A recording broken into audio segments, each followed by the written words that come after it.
Assalamualaikum warahmatullahi wabarakatuh. Nah, anak-anak silakan buka halaman 11, poin 2. Berlaku bersih, sehat, dan indah di lingkungan sekolah. Lingkungan sekolah adalah lingkungan terdekat setelah rumah. Sekolah selalu kita gunakan setiap hari untuk menuntut ilmu. Lingkungan sekolah pun harus tetap dijaga kebersihan, kesehatan, dan keindahannya. Jika sekolah yang kita tempati kotor, berbagai penyakit dapat menyerang. Sekolah yang bersih, sehat, dan indah bisa meningkatkan semangat belajar kita. Kita tentu tidak ingin sekolah kita kotor dan tidak sehat. Karena itu, tugas kita untuk menjaga kebersihan dan keindahannya. Untuk menjaga lingkungan sekolah agar tetap bersih, sehat, dan indah, kita perlu memperhatikan hal-hal berikut ini. A. Menjaga kebersihan alat-alat kelas. Ruang kelas selalu digunakan sebagai tempat belajar. Oleh karena itu, kebersihan kelas harus selalu diperhatikan. Kelas yang bersih akan menambah semangat belajar. Jika kelas dalam keadaan kotor, semangat belajar akan terganggu karena sampah berserakan di dalam kelas. Untuk itu, kelas dan segala sesuatu yang ada di dalamnya, seperti papan tulis, meja, kursi, lemari, dan lain-lain, perlu terus dijaga kebersihannya. Aturlah tugas piket untuk menjaga kebersihan kelas setiap hari. Di halaman 12, poin B, bersihkan lingkungan sekolah dari sampah. Sesuai belajar biasanya, sampah berserakan terutama sampah-sampah kertas. Usahakan tersedia tempat sampah yang memadai di dekat kelas. Kebersihan tempat sampah tersebut harus selalu dijaga, tidak tampak kumuh atau mencemari udara karena baunya yang menyengat. Halaman sekolah pun harus dijaga kebersihannya. Janganlah membuang sembarangan kertas-kertas atau plastik pembungkus bekas jajan. Penyediaan tempat sampah yang telah dirancang sebagai tempat awal pemilahan sampah sangat besar manfaatnya. Ada baiknya setelah istirahat, siswa melakukan operasi semut seputar lingkungan sekolah.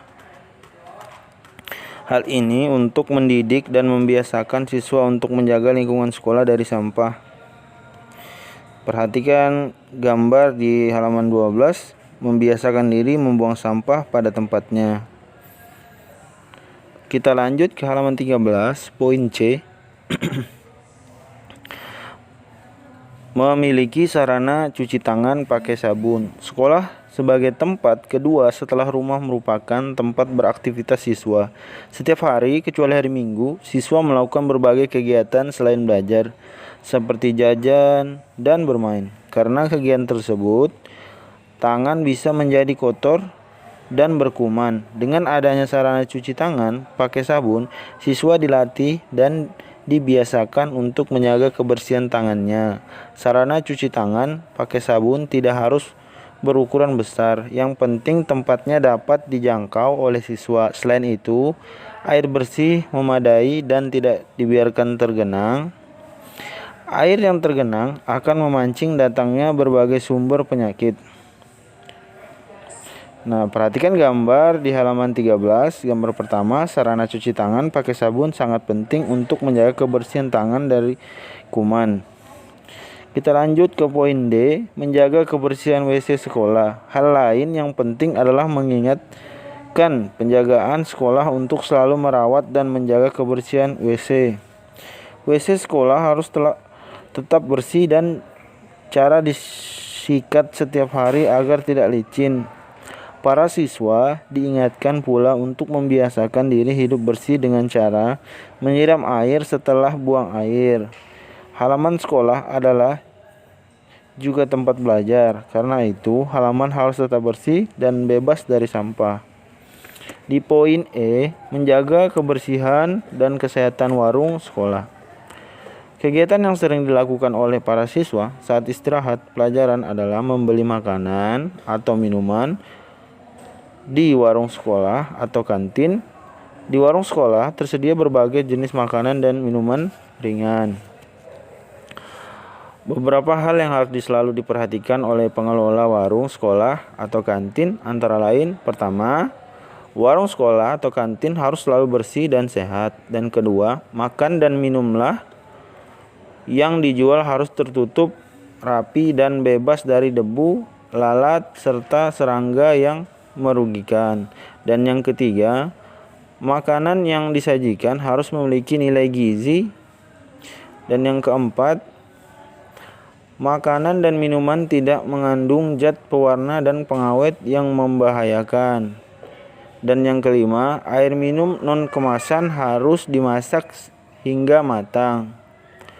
Dan yang keenam, alat-alat makanan dan minuman yang digunakan harus dicuci dengan sabun dan air bersih. Dan yang terakhir, yang ketujuh, harus tersedia 2 macam tempat sampah, untuk sampah kering dan untuk sampah basah. Hal itu untuk membuang bungkusan makanan dan minuman atau juga sisa-sisa makanan siswa. Nah, kita lanjut ke poin F. Meningkatkan peran usaha kesehatan sekolah atau UKS dan dokter kecil. Lingkungan sekolah yang sehat dapat didukung oleh program UKS. Usaha kesehatan sekolah memiliki manfaat yang amat besar. Kelas atau sekolah dapat memilih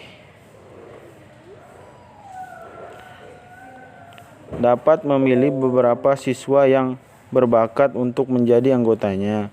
Siswa-siswa yang terpilih berperan sebagai penyuluh kesehatan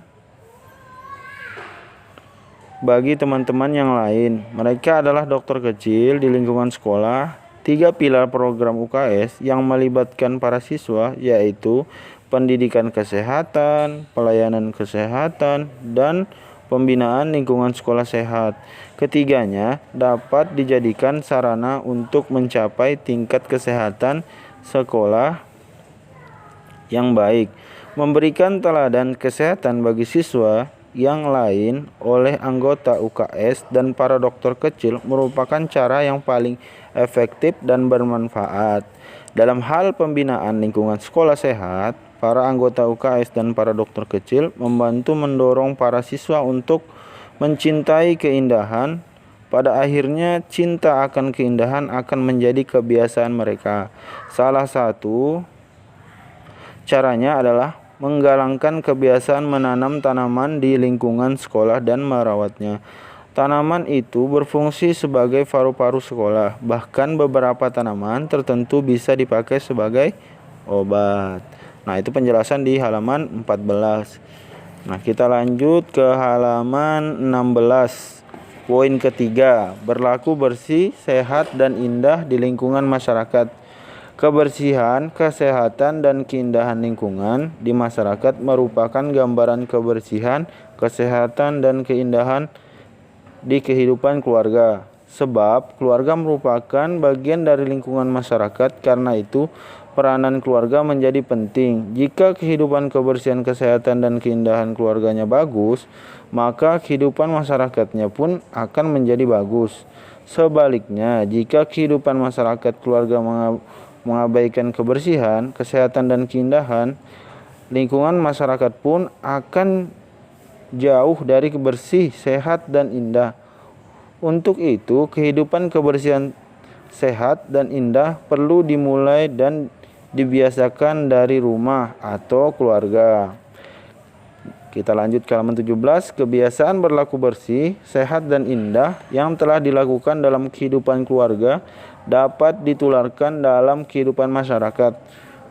Beberapa hal yang perlu mendapat perhatian dalam upaya menjaga kebersihan, kesehatan, dan keindahan di lingkungan masyarakat antara lain: berperan aktif dalam kegiatan kerja bakti demi terciptanya kebersihan, kesehatan, dan keindahan lingkungan.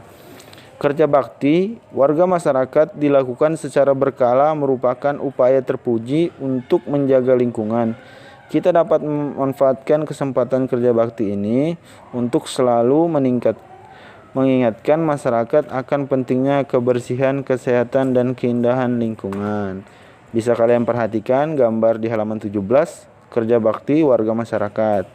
Nah, jadi biasanya di komplek atau di perkotaan ada rutin yaitu kerja bakti warga-warganya di situ. Nah, kita lanjut. Tidak membuang sampah sembarangan. Sampah hendaknya dibuang di tempat pembuangan sampah atau TPS di lingkungan masyarakat. Karena itu, TPS perlu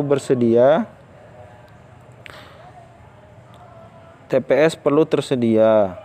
Setiap warga bertanggung jawab untuk menjaga dan memeliharanya. Selanjutnya, para petugas kebersihan di lingkungan masyarakat harus tetap tanggap terhadap sampah. Jangan biarkan sampah menumpuk di TPS, apalagi jika jarak TPS sangat dekat dengan rumah-rumah warga. Jika kalian melihat sampah menumpuk di TPS, laporkan segera ke pihak berwenang, RW atau RT, untuk dicari jalan keluarnya. Sampah yang menumpuk dan berbau tidak sedap akan mengundang masuknya lalat-lalat. Lalat-lalat itu bisa hinggap di piring-piring makanan kita atau di tempat penyimpanan makanan, yang kemudian mendatangkan bibit-bibit penyakit bagi penghuni rumah. Nah, kita buka halaman 18, ada gambar di situ contoh sampah-sampah yang menumpuk dan berbau tidak sedap dapat menjadi sumber penyakit. Nah, jika sampah menumpuk terlalu banyak akan mengundang datangnya lalat, dan pada saat lalat itu semakin banyak, dia juga akan berimbas pada saat kita makan, saat kita menyimpan makanan, dia akan datang hinggap ke situ. Kita lanjut lagi, membersihkan saluran selokan atau got. Jika air terlihat tidak mengalir, perbaikilah salurannya. Memperbaiki selokan atau got yang tersumbat itu penting untuk mencegah banjir saat musim hujan. Selain itu, selokan atau got yang tersumbat bisa mengundang bibit-bibit penyakit yang dapat mengganggu kesehatan masyarakat. Berperan aktif dalam memanfaatkan lahan kosong untuk ditanami tanaman.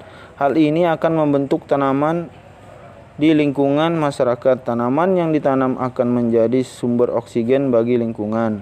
Kesejukan dan keasrian lingkungan dapat terasa dengan banyaknya tanaman atau pohon-pohon yang tumbuh di lingkungan masyarakat.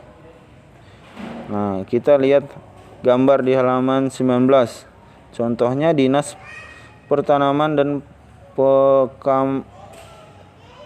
Pemakaman Kota Bandung memanfaatkan lahan kosong untuk ditanami tanaman. Nah, di lahan yang kosong itu dimanfaatkan untuk ditanami tanaman. Kita lanjut lagi. Mengkampanyekan kebiasaan cuci tangan pakai sabun. Hal ini merupakan salah satu upaya untuk menciptakan lingkungan masyarakat yang sehat dan bebas dari penyakit. Mencuci tangan pakai sabun adalah cara yang paling mudah dan murah, namun dampaknya sangat bagus bagi kesehatan. Masih ingatkah kalian langkah-langkah mencuci tangan pakai sabun? Kalian dapat mengkampanyekan kepada masyarakat di lingkungan sekitar rumah kalian. Nah, contohnya ada di bawahnya gambar. Mengkampanyekan atau mengajak masyarakat untuk membiasakan hidup bersih dan sehat dengan mencuci tangan pakai sabun. Nah, murah, gampang, praktis, cuma hanya cuci tangan, tapi dampaknya sangat luar biasa baik bagi kesehatan. Nah, itulah materi kita di bab 1. Materi terakhirnya di halaman 19. Nah, jadi tugas kalian hari ini mengerjakan latihan soal di halaman 21. Di halaman 21, pilihan ganda 1 sampai nomor 25.